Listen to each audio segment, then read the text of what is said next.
요한계시록 강의 38번째 시간입니다. 우리 계시록 15장 1절 말씀 한번 찾으셨으면 같이 읽어보시겠습니다. 계시록 15장 1절입니다. 시작. 또 하늘에 크고 이상한 다른 이적을 보매 일곱 천사가 일곱 재앙을 가졌으니 곧 마지막 재앙이라. 하나님의 진노가 이것으로 마치리로다.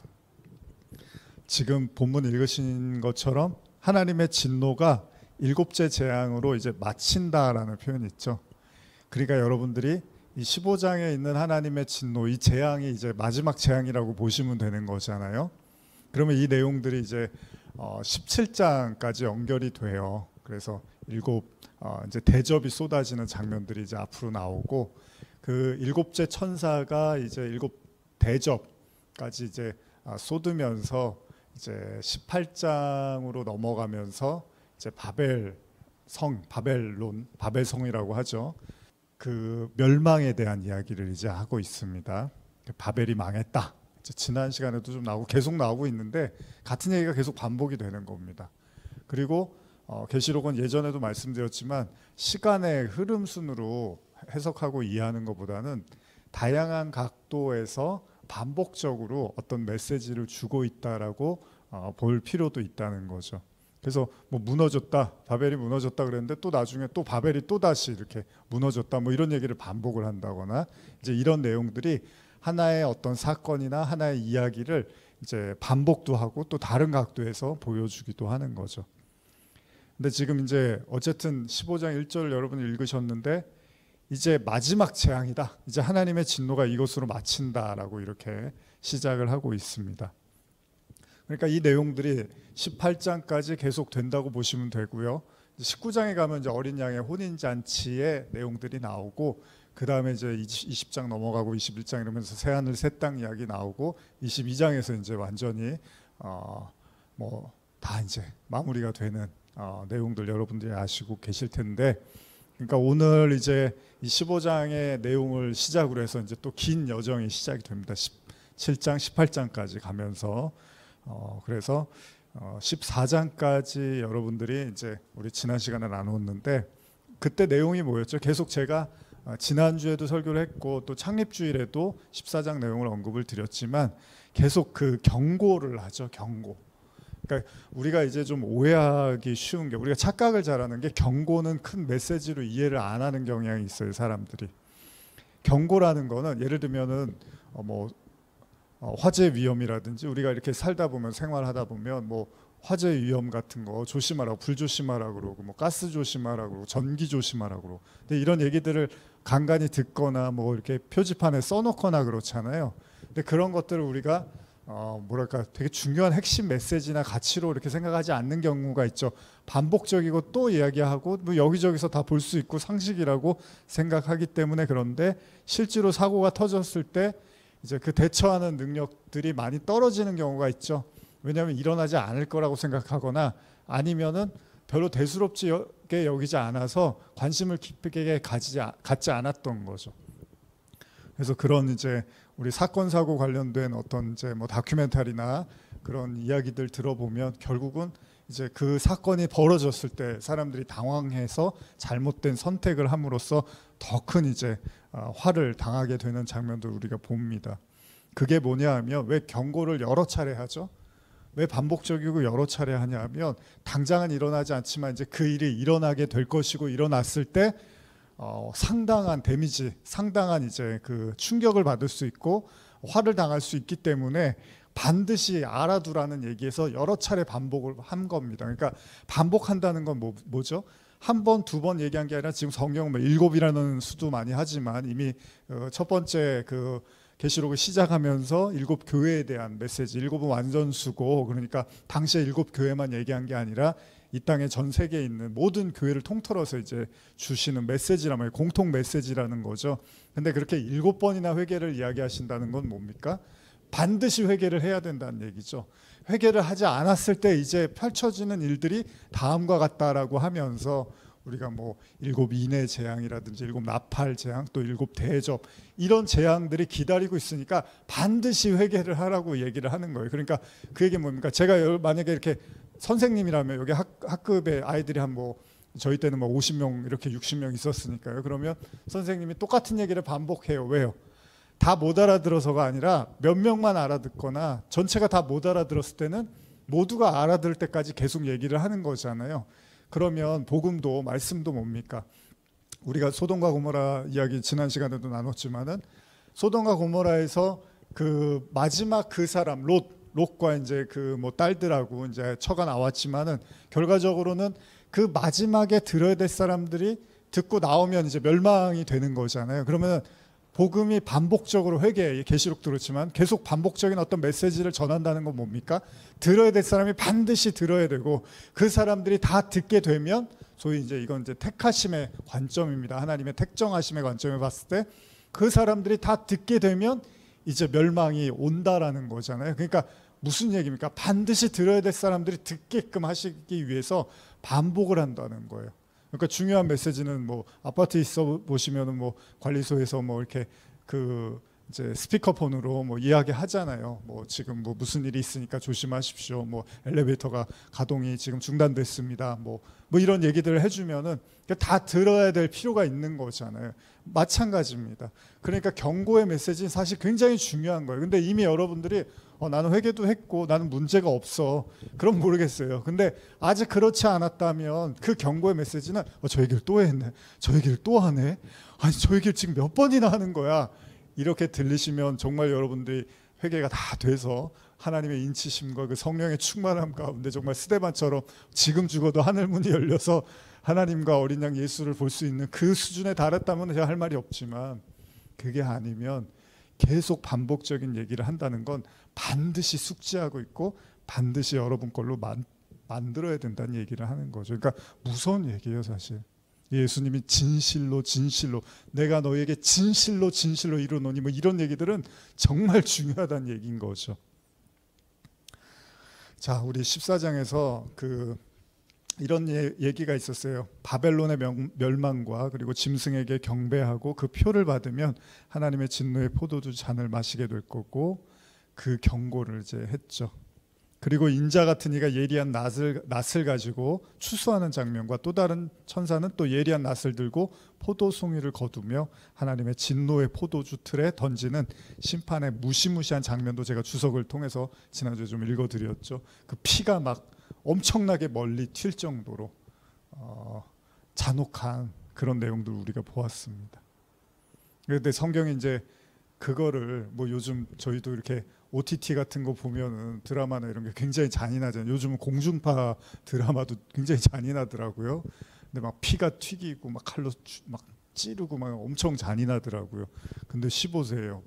보고 있으면 그래서 저래도 되나 막 이럴 정도로. 근데 성경도 지금 보면은 막 그 포도주 틀에 그 피가 막 튀기고 이런 얘기를 하고 있단 말이에요. 그 얘기는 뭡니까?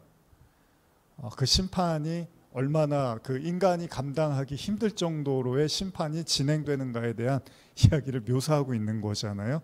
자, 하나님의 시간이 반드시 온다는 거예요. 때가 왔다는 얘기입니다. 자, 모든 인간이 태어나면서 반드시 다 죽습니다. 이거는 뭐 예외가 없습니다. 뭐 100살을 넘으시는 분은 있어도 200살을 넘었다는 이야기를 들어본 적은 없습니다. 그러면 대충 200년 안에 모든 인생이 다 결정이 되고 끝난다는 얘기잖아요. 그 시간이 결국 온다는 거고, 그래서 회개를 계속 강조하고 있습니다. 자, 15장의 말씀은 이런 계속된 심판의 장면에 이제 덧붙여서 요한이 이제 하늘의 또 다른 이적을 보게 되는데, 그건 7 천사가 7 재앙을 가지고 있는데 그 재앙이 마지막 재앙이라는 거예요. 지금 읽은 것처럼요. 그러니까 14장에서 구원을 상징하는 인자 같은 이의 추수와 아울러서 심판을 상징하는 천사의 포도송이 추수가 다 끝이 아니라 이제 아울러서 이런 추수에 대해서 좀 더 구체적인 심판의 내용을 보여주고 있습니다. 그러니까 이제 확대시킵니다. 더 구체적으로 보여지는 겁니다. 그래서 14장 1절에서 6절까지도 하나님의 인치심을 받은 14만 4천이 이제 찬송하는 장면이 나오죠.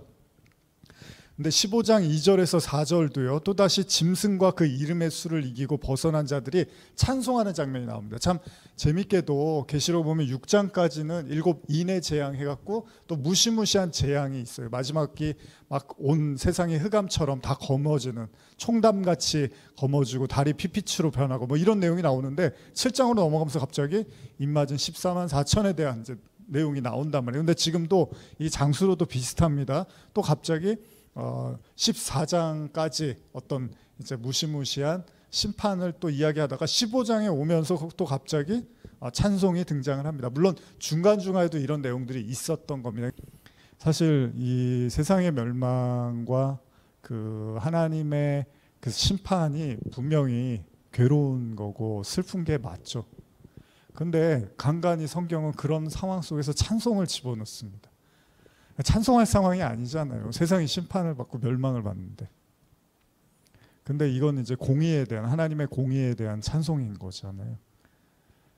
그리고 여기에서 이제 우리가 좀 깊이 생각해 본다면 결국은 이제 우리가 하나님의 은혜로 이제 구원을 받는 거잖아요. 그러니까 우리도 죄인인데, 다 죄인이죠. 이 세상이 다 죄인인데 그 죄에 대한 그 십자가의 공로, 은혜로 이제 우리가 구원을 받는 건데, 이런 찬송의 장면에서 어떻게 보면 이게 우리에게 좀 너무한 거 아니야? 세상이 이렇게 심판받는데 그 와중에 하나님을 찬양한다는 게 뭐 이런 생각을 하실 수도 있잖아요. 어떤 사람들에게는. 근데 또 뒤집어 생각해 보면 그 하나님의 그 구원과 그 은혜를 받지 못했다는 거는 그 끝까지 그 자신의 죄를 인정하지 않았다는 거잖아요. 자신의 죄와 그 악을 인정하지 않았다는 거고, 그거를 여전히 선으로 이렇게 바꾸고 마치 뭐 화장을 해서 고치듯이 그게 악인데도 불구하고 선으로 포장해서 다른 사람들에게 그럴싸한 어떤 선으로 자기를 이렇게 꾸미면서 여전히 그 에덴 동산에서의 그 선악과의 그 증상을 버리지를 못했다는 얘기죠.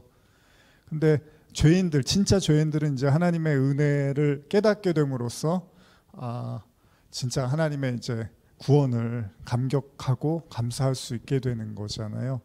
그러니까 사실 제가 주일날 다 나누지는 못했지만 우리가 추수감사주일도 보내고 했는데, 진정한 그 감사와 평안이라는 게 뭐 아주 얄팍하게는 우리가 하는 일들을 하나님이 도와주셔서 우리가 안심할 수 있고 편안할 수 있는 것도 있지만, 사실은 좀 더 깊이 생각해 보면 진짜 이 평안은요, 나는 너무 편안해, 얼굴이 너무 이렇게 평온해 보이지 않아, 뭐 이런 수준이 아니라, 사실은 우리가 정말로 우리의 삶에서 계속 넘어지고 또 지치고 또 때로는 무기력해지고 또 연약한 모습들이 계속 나오잖아요, 우리 인생에서. 근데 진짜 평안은 뭐냐면, 그런 일들이 안 생겨서 나는 문제가 없어서 참 편안해, 그런 게 아니라, 진짜 편안함은 이제 그런 자신을 보지만 내가 그렇게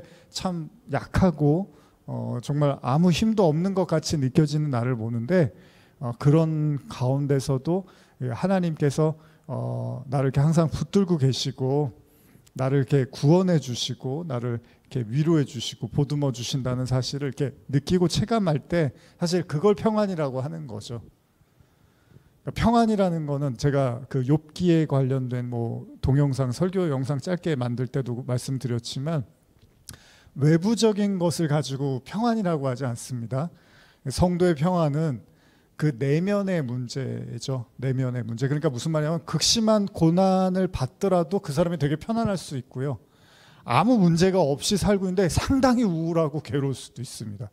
이거는 마음의 문제죠. 제가 주일날도 잠깐 말씀드렸지만, 돈을 아주 그냥 싸놓고 사는 사람이 불행할 수 있고요, 돈이 하나도 없어서 하루하루 근근히 사는 사람이 행복할 수도 있다는 거예요. 그거는 외부적인 문제가 아니라 마음의 문제라는 거죠. 그러니까 여기서 나오는 찬송도 악인들을 심판하셔서 우리가 아주 속이 시원합니다, 원수를 갚아주셨군요, 단순히 이런 차원이라기보다는 그 하나님의 공의와 은혜를 깨달은 자들의 마음속에서 어떻게 보면 이 하나님의 그 영광, 하나님의 그 은혜에 대해서 절로 찬송할 수밖에 없는, 저들을 하나님께서 심판하셔서 너무 기분이 좋습니다, 이런 개념이 아니라, 그 입맞은 14만 4천이라든지 짐승의 표라든지 우상에게 경배하는 그런 수를 이겨낸 자들이 결국 하나님을 찬양할 수밖에 없는 건 그냥 모든 것이 하나님의 은혜였습니다라는 그런 고백의 차원으로 우리가 이해할 필요가 있다는 거죠.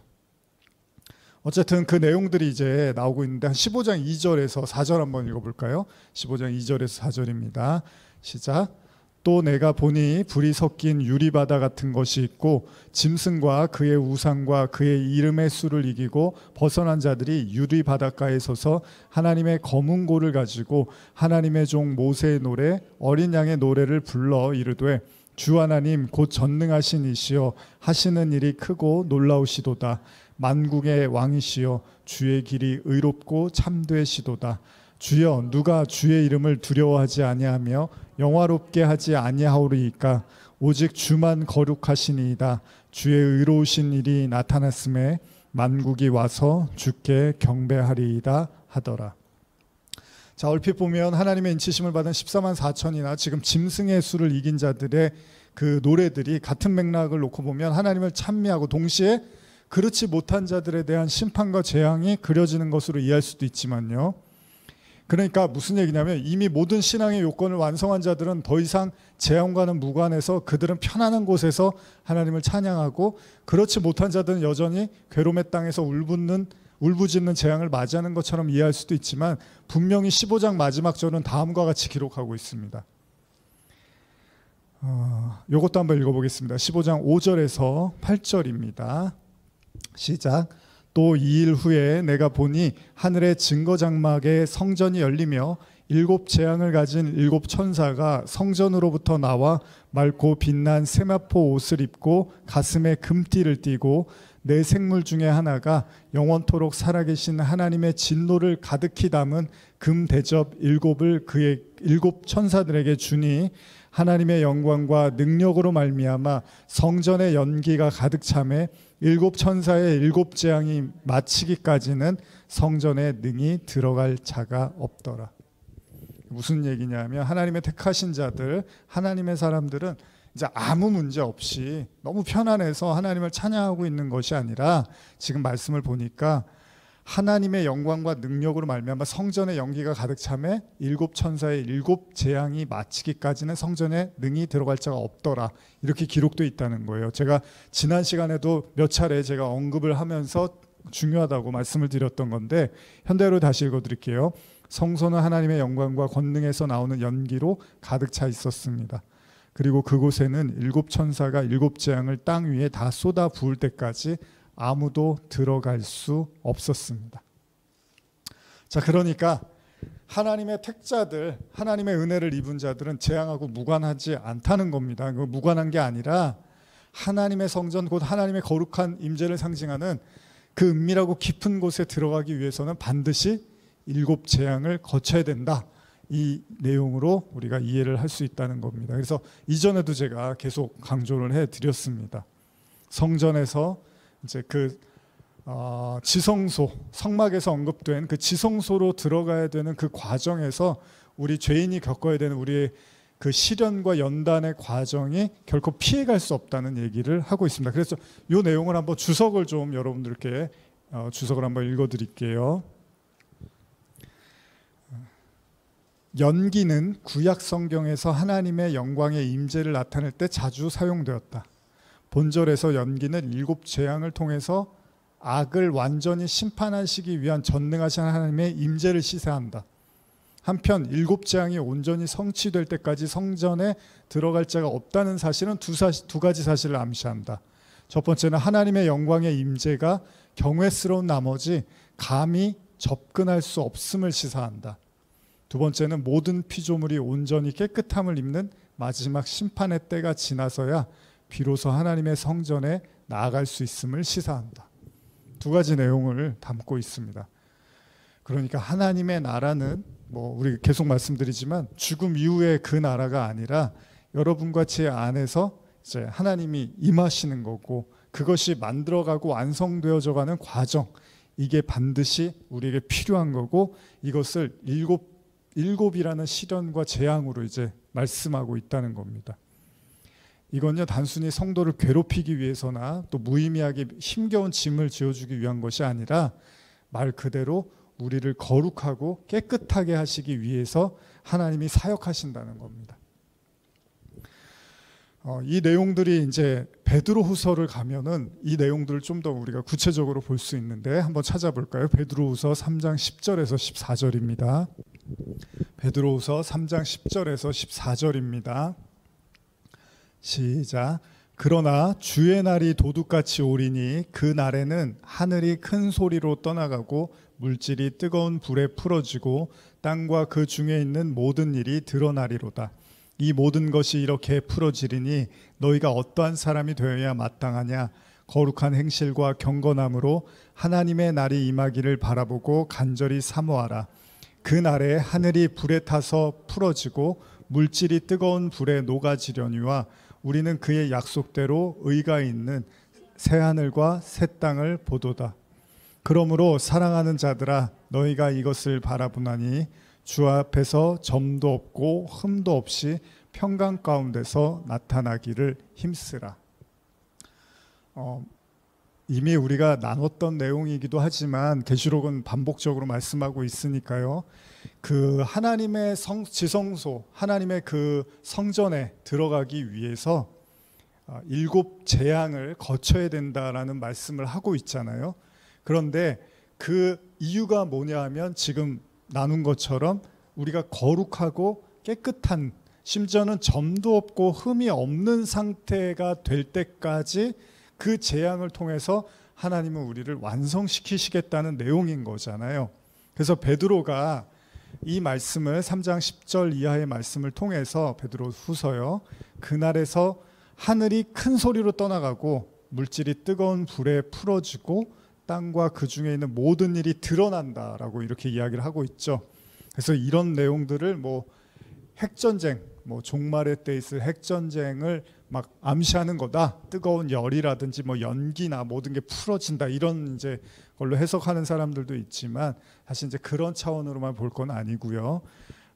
여기 보면 하늘이 불에 타서 풀어지고 물질이 불에 녹아진다라고 말을 하고 있는데 어쨌든 간에 이 내용이 어떤 엄청나게 뜨거운 것에 의해서 다 타고 사라진다는 얘기잖아요.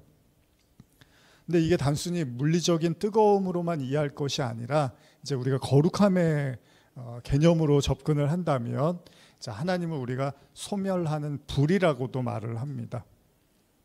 그러니까 하나님의 거룩이요, 인간에게는 불처럼 뜨겁게 다가올 수도 있다는 겁니다. 그래서 예를 들면 노아의 방주는 이제 물로 심판을 하시잖아요. 근데 소돔과 고모라 같은 경우는 불로 심판을 하시죠. 그런데 사실은 성령의 두 가지 모습이 있어요. 성령은 물과 성령이라고도 표현하죠. 그러니까 씻는 개념도 있지만 또 성령을 우리가 불처럼 이해하기도 한데 그건 완전히 태워버린다라는 의미로도 이해를 하는 거죠. 그러니까 하나님의 거룩이라는 건 동시에 우리를 씻기기도 하고 동시에 우리를 다 태우기도 한다는 거예요. 그래서 히브리서에서는 그 하나님의 거룩을 소멸하는 불이라고도 말을 하는데, 근데 우리가 이제 이 지점에서 결국 하나님의 임재가 우리를 소멸하는 불로 이해한다면, 뭐 씻는 것도 마찬가지지만 하나님의 임재, 뭐 성령의 임재 다 똑같습니다.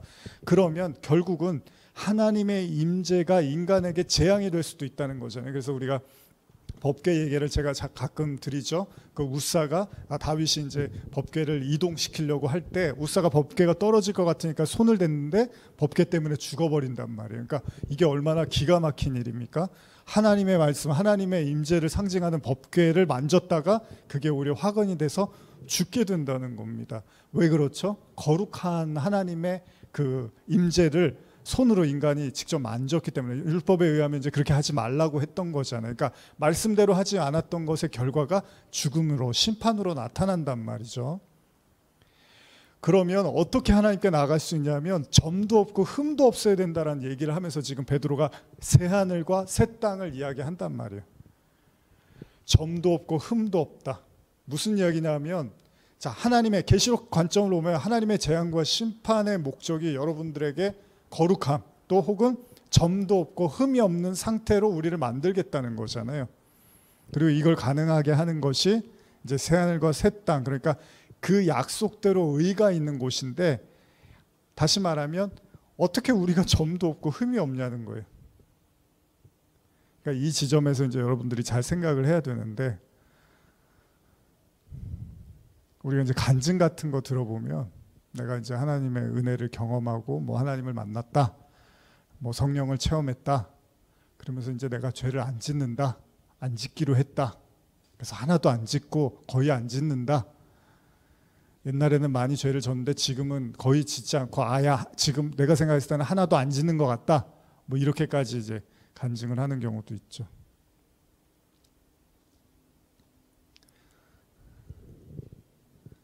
물론 죄를 지라는 건 아닙니다, 성경이.